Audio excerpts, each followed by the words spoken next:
The Honourable Leader of the Opposition. Mr. Speaker, yesterday the Prime Minister articulated his sophisticated thoughts on the threats of global terrorism.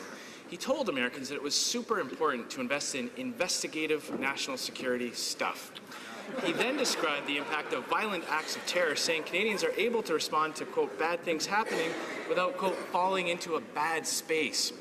After abandoning the fight against ISIS and cutting our armed forces, can the Prime Minister tell Canadians what kind of stuff he's investing in and how he plans on keeping those positive vibes coming? Right, Honourable Prime Minister.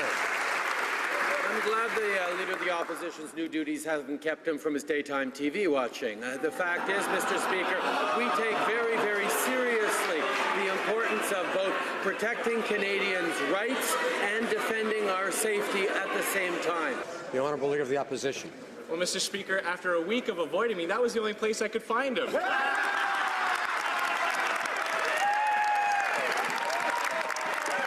Honourable Leader of the Opposition. Investments in infrastructure came from the Conservative government, not from... But now, the Prime Minister's billionaire friends have talked him into the infrastructure bank.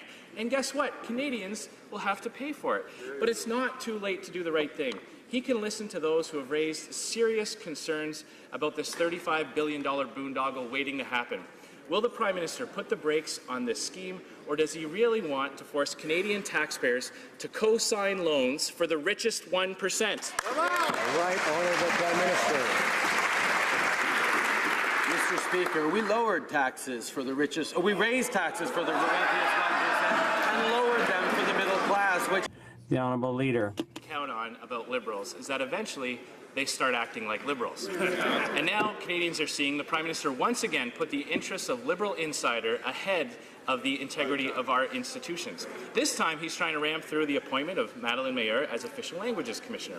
And he wants us to believe that the only person qualified to serve in this non-partisan role just happens to be a lifelong Liberal who supported his leadership campaign. But nobody's buying it. When will the Prime Minister do the right thing, cancel this tainted nomination, and start a non-partisan process?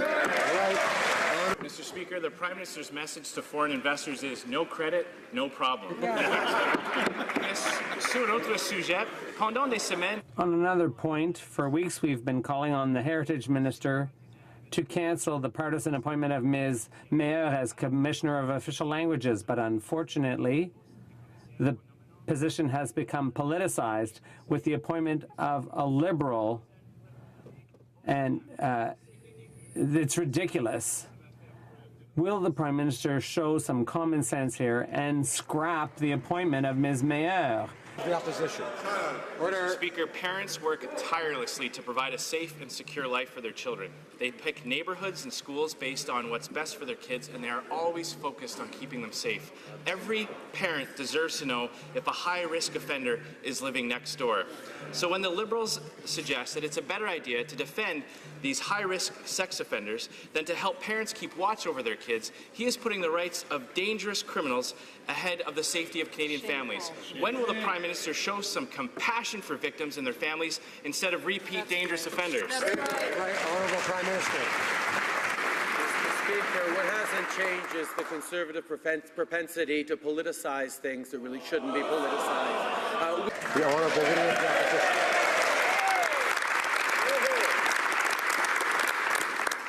Mr. Speaker, on Saturday, our friends and allies in the United Kingdom were once again attacked by radical Islamic terrorists.